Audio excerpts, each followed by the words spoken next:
just on the top of that little ridge. Maybe if we could try and find our way there. The drainage line is not going to work here. And we can't get through that little dip. But anyways, we'll just stop here for now. We'll see if she might come down this way.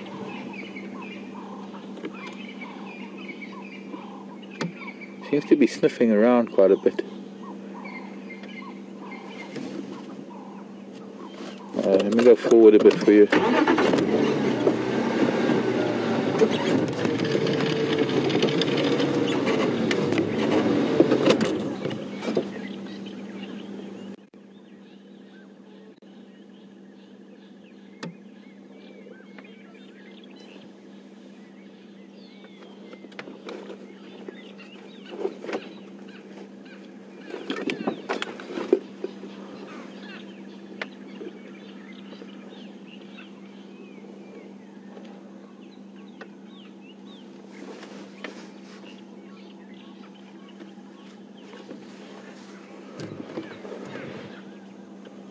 Maybe we can get in through there.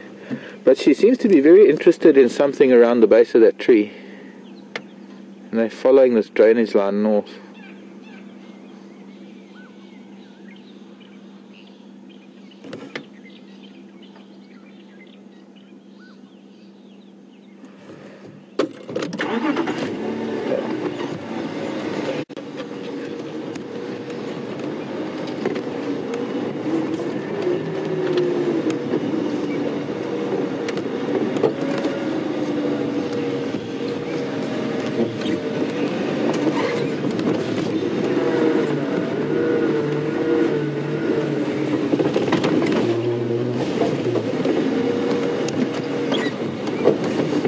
What's that back, the back left tire for me? Come.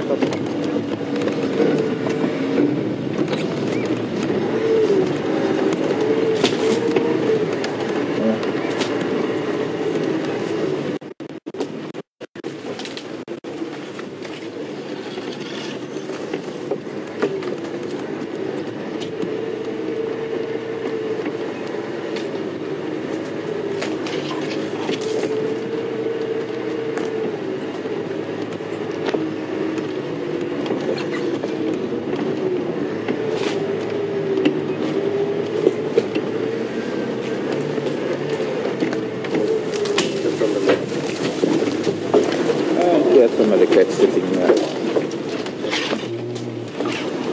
You thought you could get away from us. Look how beautiful that is.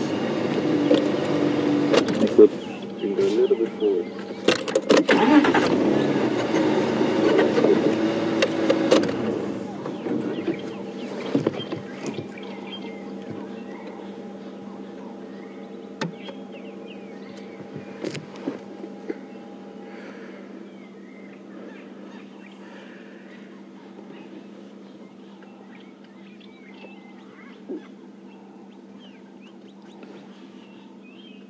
Morning, ladies.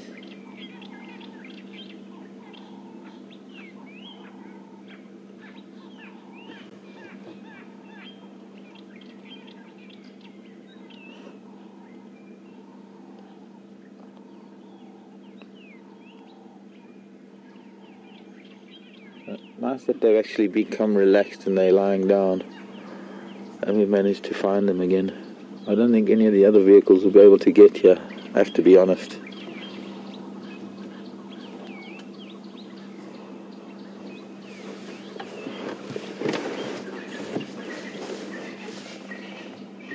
Well, welcome to Africa, and the most iconic of Africa's predators, I suppose, the lion.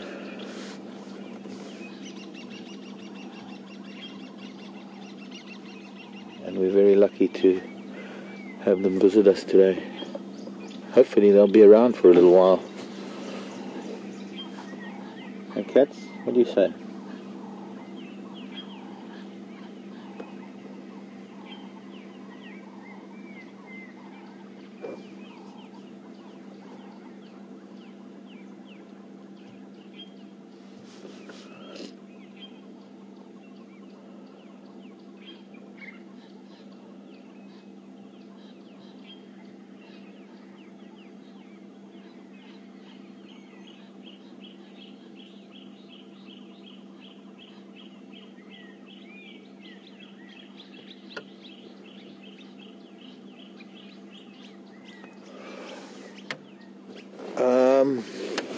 want to see, we can just put our nose in here because we can see the young male through here, but a bit of obscured for the camera. So what I want to do,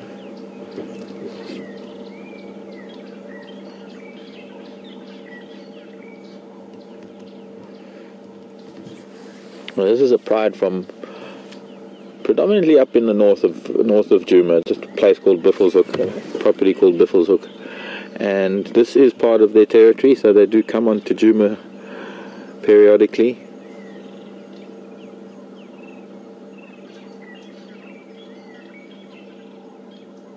And these are known as the Nkuhumas.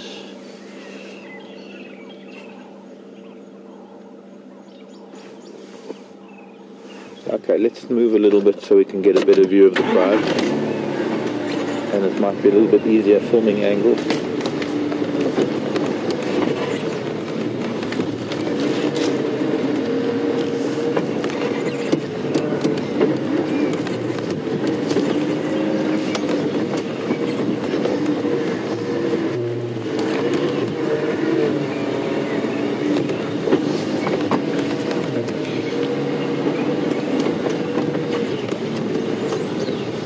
If they let me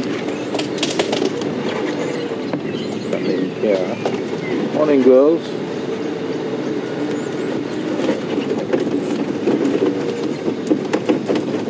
One, two, three, 4, 5, 6, 7, 8 only. Here's a big girl. A little bit of grooming going on.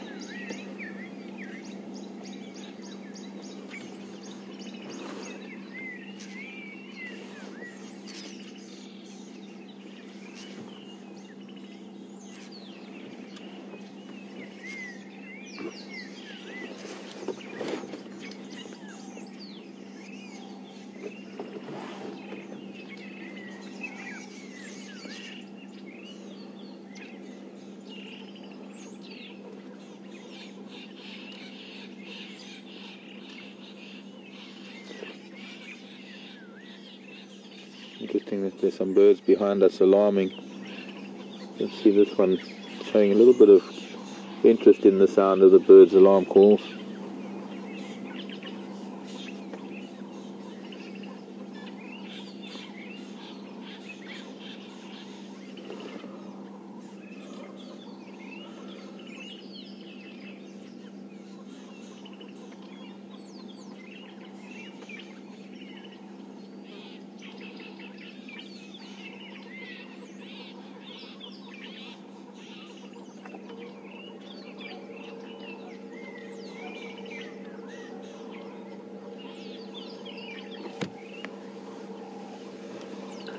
Hello, Cindy. Tennessee. Cindy's just noticing the spots on the thighs, the inside thighs of the cats, and wondering if it's age-related or do all of them have it. It's a throwback from a time when lion probably did have spots before they sort of came out onto the open savanna and became these social cats that live in prides, and their spots were no longer needed because they didn't need to hunt in dappled shade like I suppose like a leopard. I suppose it's sort of a throwback to when lion were somewhat different. They're born with spots, and depending on how they sitting or lying, sometimes you can see them a lot better. But it is somewhat age related because the younger they are, the more spotty they are. If we look at some of the older females, if I could maybe move a little forward, we would see this one old female that's lying down here next to us. We see that she has fewer spots. I wonder what... Maybe it's the gene that's troubling those birds. Let me go a little bit forward and move so that my hat isn't in the way.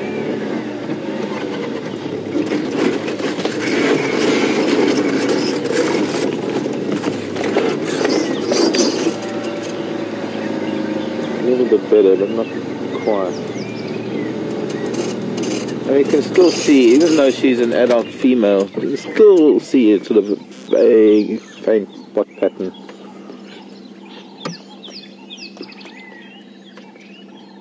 But they do tend to fade with age, fade in time.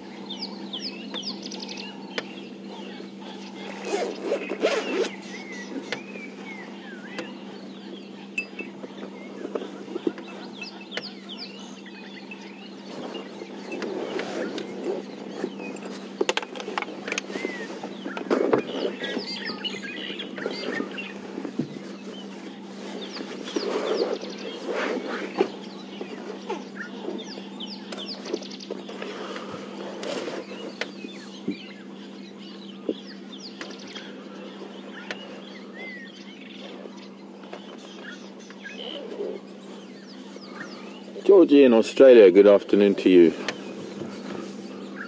Morning our time.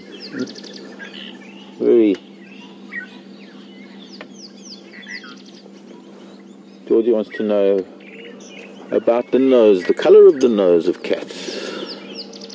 And yes, Georgie, the colour of the nose has some reference to their age, because cubs are born with pink noses, and as they age, the nose starts getting black spots and then blotches, and then it becomes a bit marbled, and then by the age of 5 to 6, the nose is mostly black. And then as adults, they have black noses.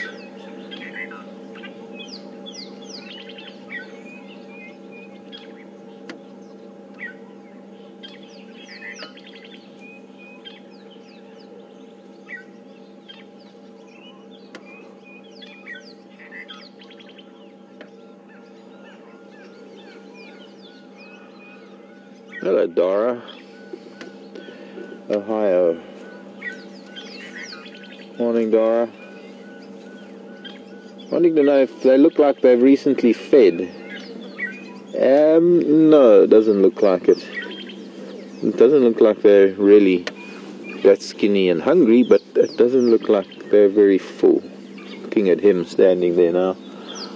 And not easy to tell with them lying down. This big female that's lying next to us looks quite full. She might have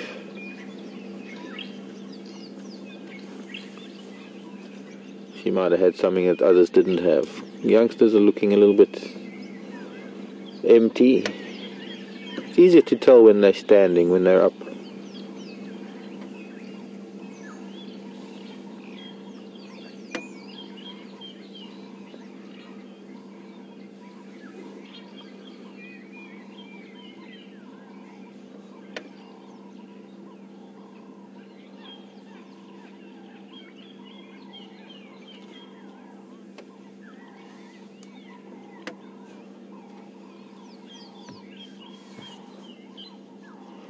Interesting question from Texas. Morning, Jeffrey.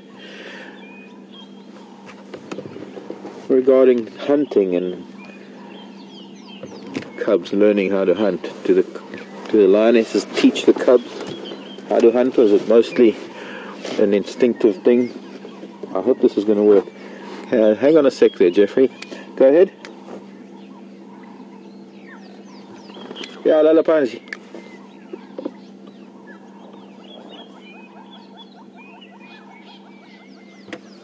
Not far from where I left you.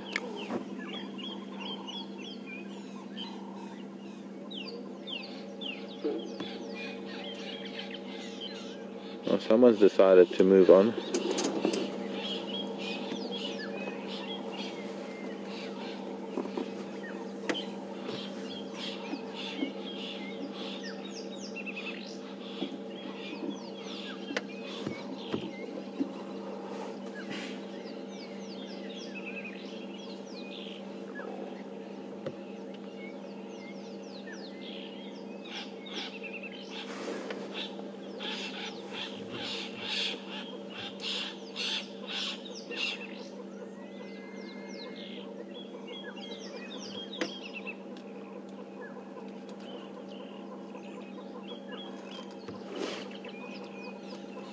Andrew, come in. Morning, Flo. They're still close to that clearing on in front of Gallagher.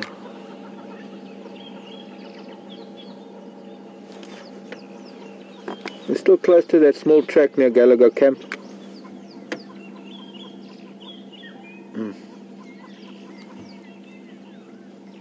Same lock where Ephraim was.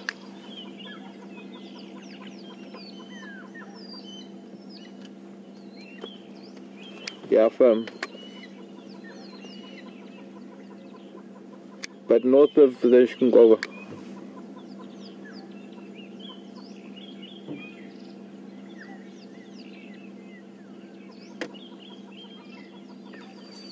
Don't know how the Land Cruisers are going to get in.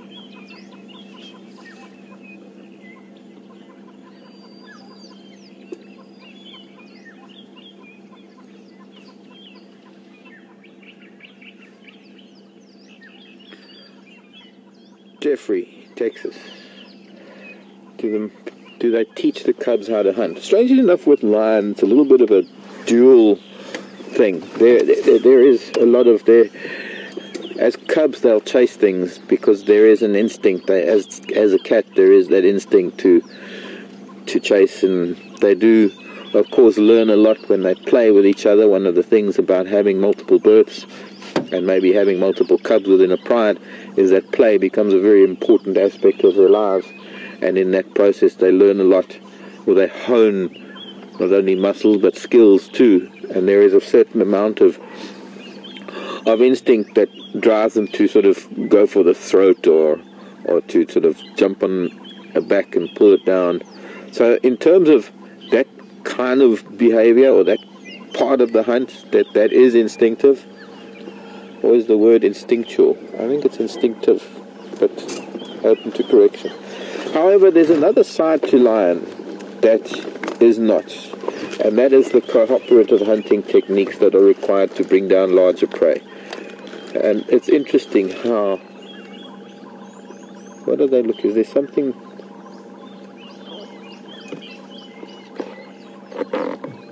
this one was looking like she was going into a stalk mode.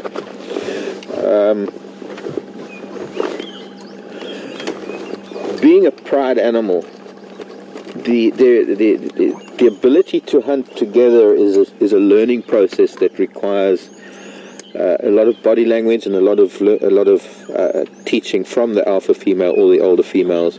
And you find that when cubs start getting from about 6 months old already, they start getting interested in the hunt. And if they're not told to stay put while the adults are hunting, the cubs might actually get involved in the hunt, and sometimes they'll mess it up. But I've seen cubs of even 3-4 months old tugging at the tail of a buffalo while their mothers were trying to kill it. It took 45 minutes for the two mothers to kill and bring down a big adult bull buffalo.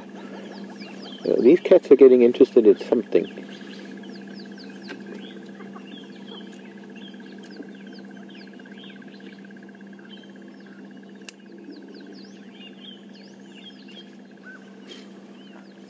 So there is a need to be taught, or a need to learn what part each individual has to play within the hunt.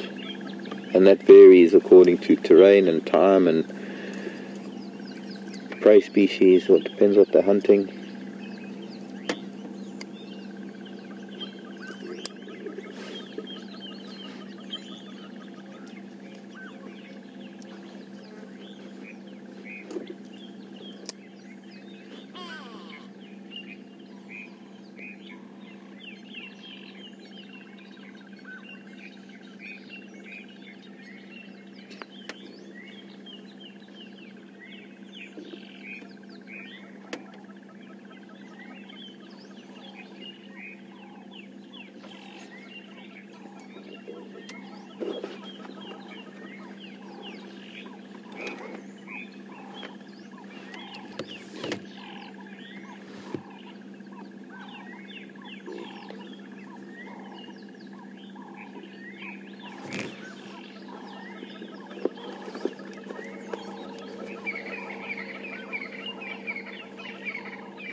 Marco, New Jersey. Morning, Marco. Wants to know the largest pride of lion I've ever seen.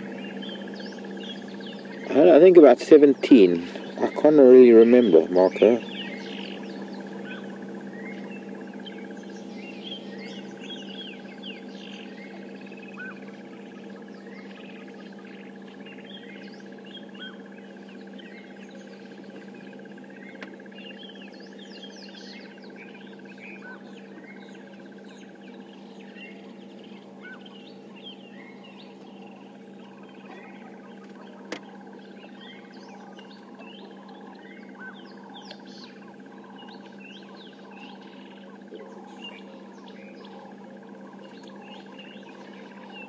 She's being a bit sick, that one. Maybe a furball or something. But she's got a lot of mucus. She's trying to vomit. A lot of mucus coming out of her mouth and nose. Betty, the large male. Sorry, what was that, Brian? I'm missing some of the questions. Oh, would the large male eat first? Ah, Betty, that's what it was. Would the large male eat first? Well, he's not a really large male. He's actually a youngster, by the way. But Betty, this is something that I can't really give an answer to until we're actually witnessing a particular pride. And even then, although maybe one day you might find that the male will eat first and on another day he won't. And a lot of it also depends on the size of the animal. I've seen times where they kill a warthog and the male comes along and he just takes the warthog away from the females. And then they get up and leave and they take their cubs away and they go and hunt something else entirely. It's almost like they placated the male so that they could go and feed their cubs without him stealing or without him interfering.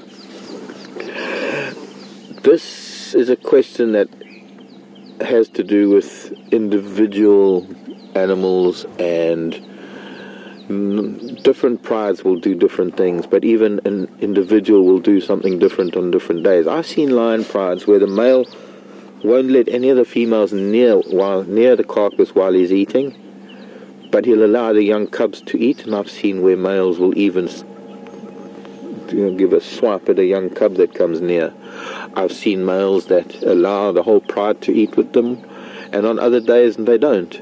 I think a lot of it has also got to do with the level of hunger within the pride, because very often when they haven't been eating for a while and they are quite hungry, if they kill something, there's a free-for-all to try and get a little piece of whatever it may be. And even though there might be a fairly large animal like a wildebeest or a zebra or a buffalo, and there's certainly enough food to go around, there are times when they're so hungry that they dive in, and some of them get injured then because they get so aggressive with each other. All this lovey-dovey that we see under these circumstances changes when there's meat on the table. So unfortunately, one of those questions where the answer starts with it depends on so many things, and it's largely got to do with the character and the personality and the tolerance and the temperament of the individual male or males within the pride, and the level of hunger and the size of the animal.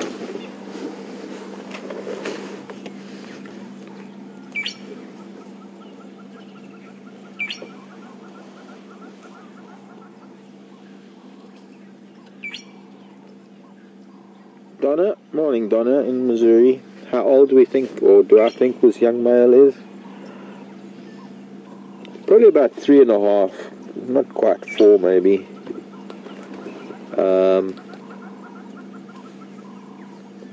Maybe only 3. And he's got the mane is looking like a little bit older than just a 3-year-old. But he's also getting to a size now where he's going to need to be moving on. Although his fathers, I'm assuming they're the fathers, the Matimba males who seem to be the dominant males of this pride, seem to still tolerate him, and despite his size.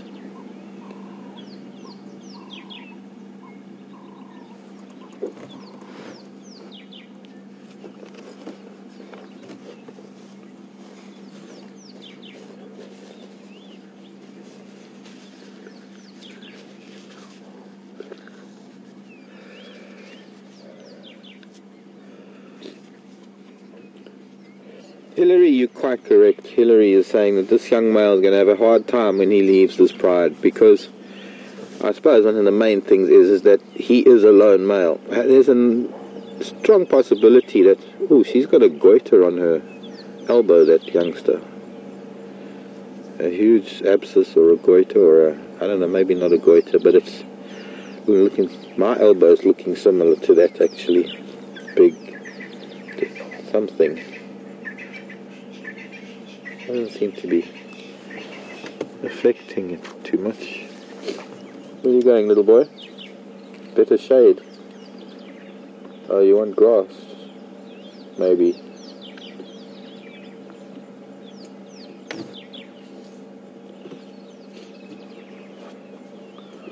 Morning,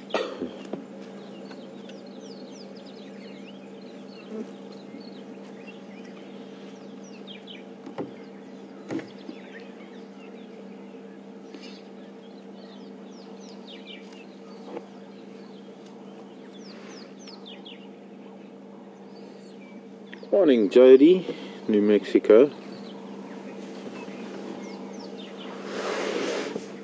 I think he's looking for some grass to eat.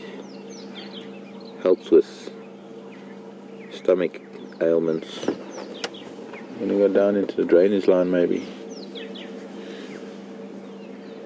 Jody, hi there Jody, New Mexico.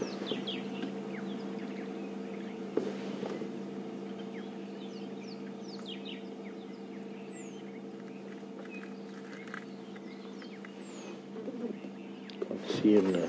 Right in front of the car, eating grasses.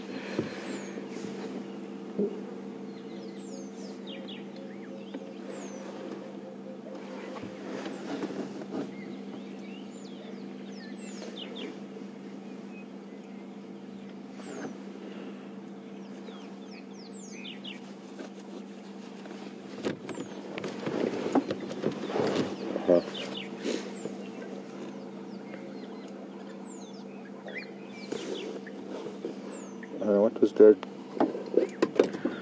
Sorry, what was Jody asking? Sorry, Jody, it slipped my mind. I was concentrating on what a lion was doing in front of the vehicle. Ah, leopard smell. Ah. Often we've spoken about the smell of leopard scent marking, which smells like buttered popcorn. Jody wants to know what a lion scent marking smells like. I can't really say it smells anything like leopard, but it doesn't really have much of a smell that I pick up. I can't really describe it. It's not really... I can't really say that you drive around and you smell something and say, oh, that smells like this lion scent marking, because it's pretty much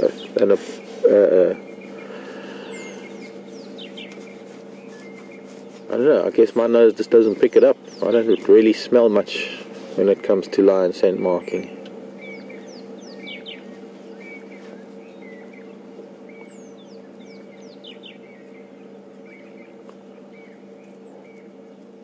Some of the grasses that they eat have got fine hairs that all face in a particular direction, and chewing the grasses into a ball and swallowing it makes like this... It's like a brush almost, a miniature brush. That going through the digestive system actually helps to rid them of internal parasites. In fact, there are, in some species of animals, they specifically eat certain things to help with the internal parasite load.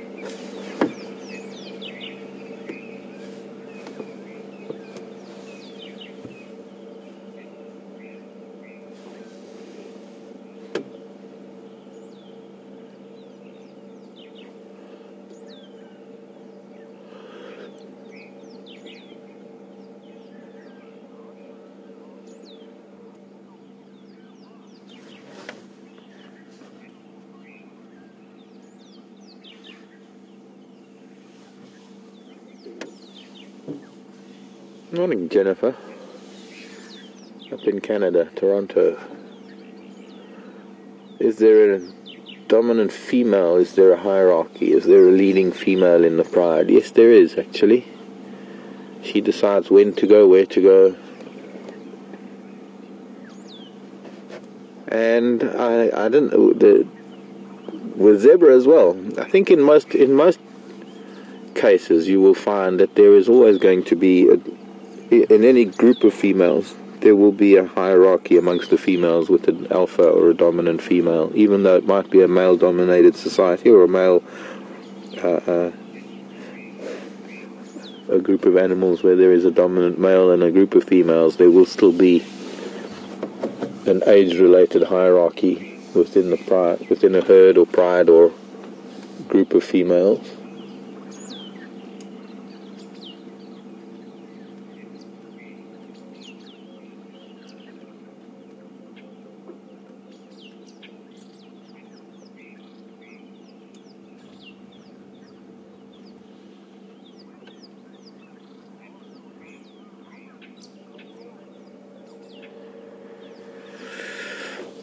actually amounts. Wendy, St. Petersburg, how much would a pride like this eat in a week?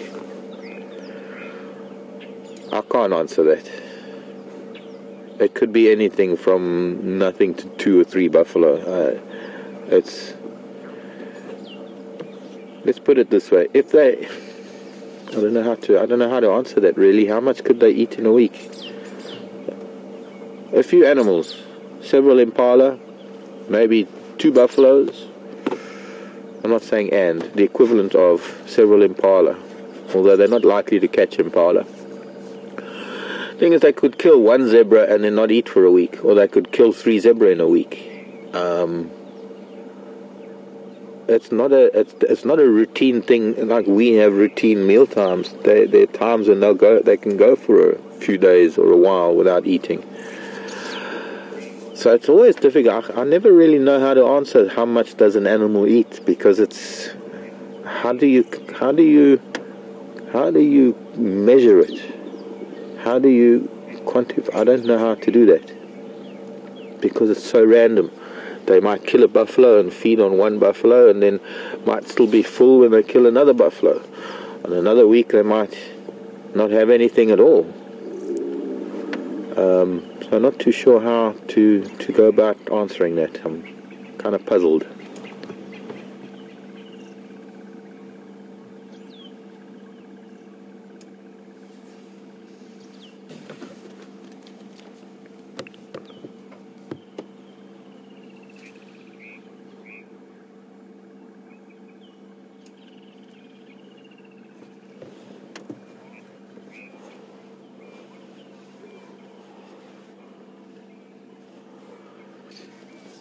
Interesting. From Tom in Seattle.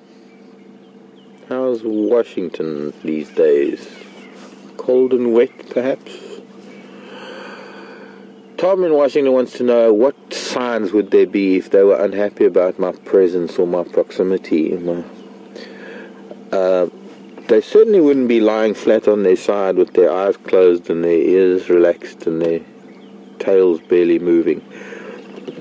The first sign of a lion being uncomfortable with one's presence is a frown, and the positioning of the ears.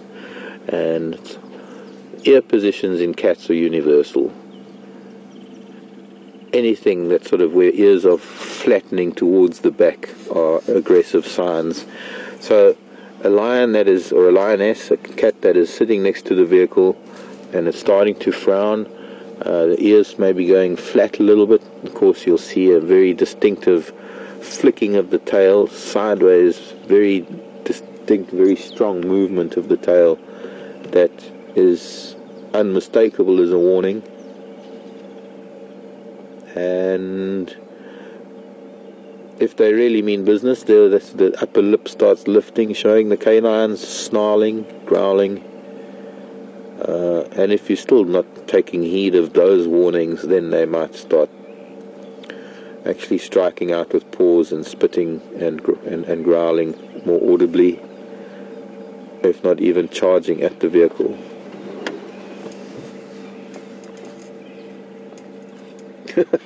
We couldn't see that, but he lay down right on top of the youngsters.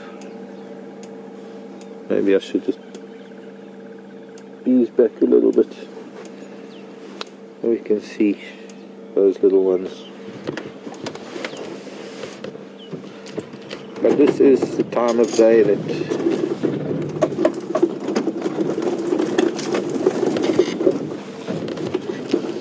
mind the spikes on me.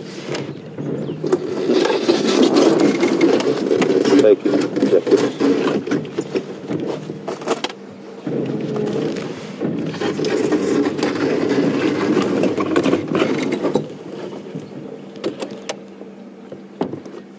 Go ahead, Andrew. Yeah, affirmative.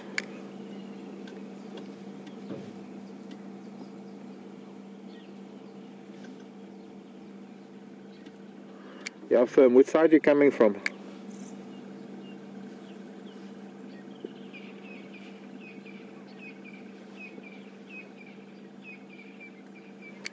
Okay, copied. Alright, let me know when you get to that clearing. Try and guide him in here, but I don't know how. I will get him in here. Hopefully from down there he'll see us. Well, he won't get in there. Not with the Land Cruiser. He wouldn't get through that first drainage line.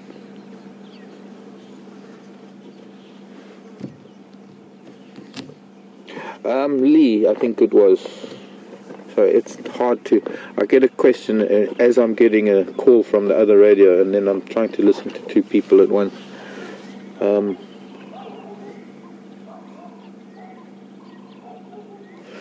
But Lee was asking, what age will his mane be full? Probably around 5 or 6, but it'll still continue to. I mean, as long as he is aging, there will still be hair developing on his mane and going down his arms, along his back. But pretty much at 5 or 6 when they're pretty full, the mane. Just in time for some serious fighting to be done and to protect the neck.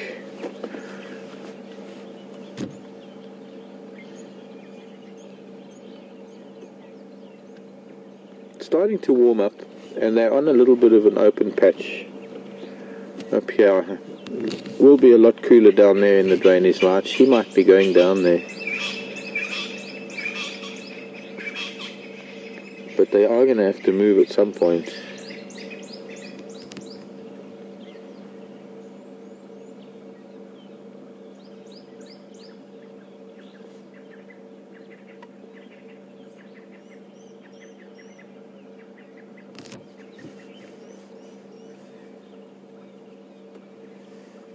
Also wanting a bit of grass.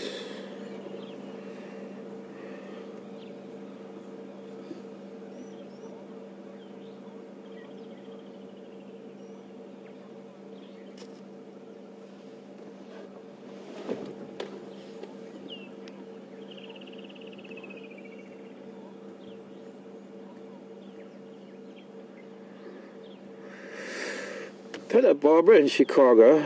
Gosh, another question that I don't know how to answer. Barbara wants to know, with all the days-old kills that they eat and things, what could be causing stomach troubles that may be causing vomiting and... Well, I don't know. I really don't know. It wasn't quite vomiting. I mean, it was sort of dry heaving more than anything else that cub was doing, and a little bit of mucus coming out. Maybe just... I have no idea. I haven't seen any of the others vomiting, but at least 3 of them have been chewing on a bit of grass, but that's normal. All cats and dogs do that. Help to cleanse the system.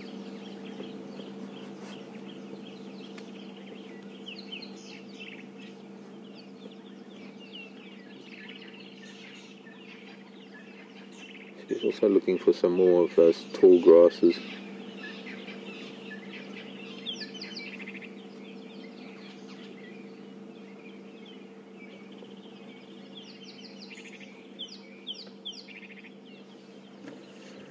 Having not seen what they've been up to for the last couple of weeks, I'm not too sure if there is anything ailing them. They aren't looking very, very full. It looks like that they could hunt at any moment. I think if something were to come along right now, they'd probably bring it down. If there were to be buffalo or something here, I don't think they would hesitate. It's a fairly thick bush. In some respects it could be quite easy, in others it could be quite difficult. Buffalo turns his back into a really thick bush and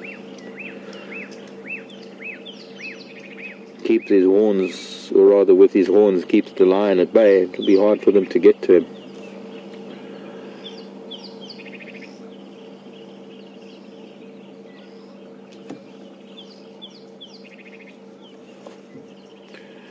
Yes, folks, some of you saying you heard some dogs barking. You're quite right, there were some dogs barking. We aren't very far from Nkuhuma, from the lodge at WildEarth, and the general manager of WildEarth and her husband, Candace and Mike, live at the lodge. Their house is there with their kid, and they have A fenced-in garden with dogs. They've got 2 pointers, I think. Aren't they pointers? Yeah, I think so. 2 pointers and a dachshund.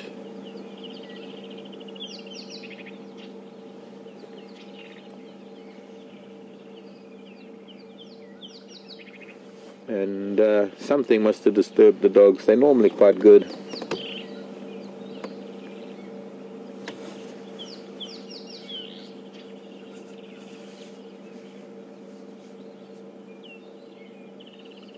But it actually just shows how close we are to the lodge. We in a straight line, maybe 400 meters, if that.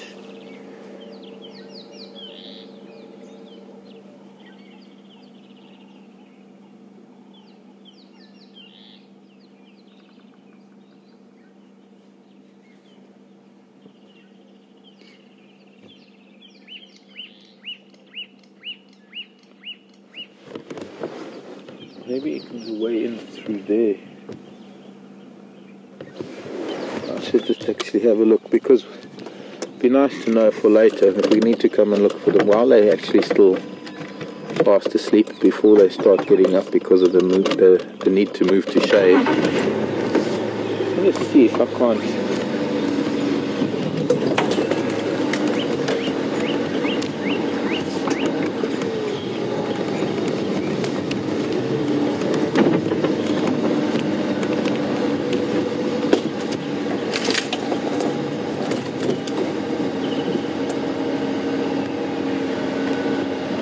Morning, Ton. Nice to hear from you. Ton in the Netherlands. Have I seen lion eating waterbuck? Yes, I have, on many occasions, Ton.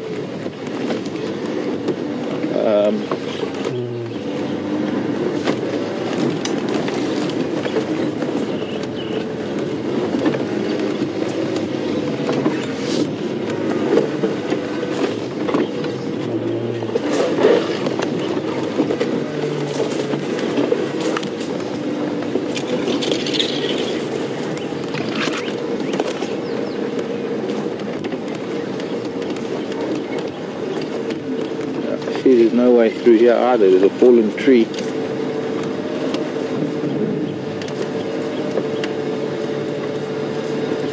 And a cliff face.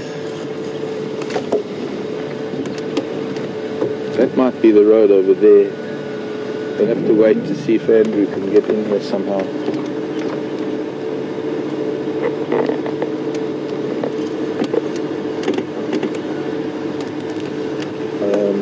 But there's not going to be any going out of this little spot that we're in, or coming in.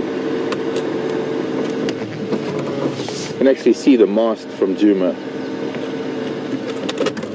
which is probably another 200 meters from this side of camp where that house is that the dogs were barking. So way in the distance you can actually see the mast where our broadcast stuff is. Signal going from here to there.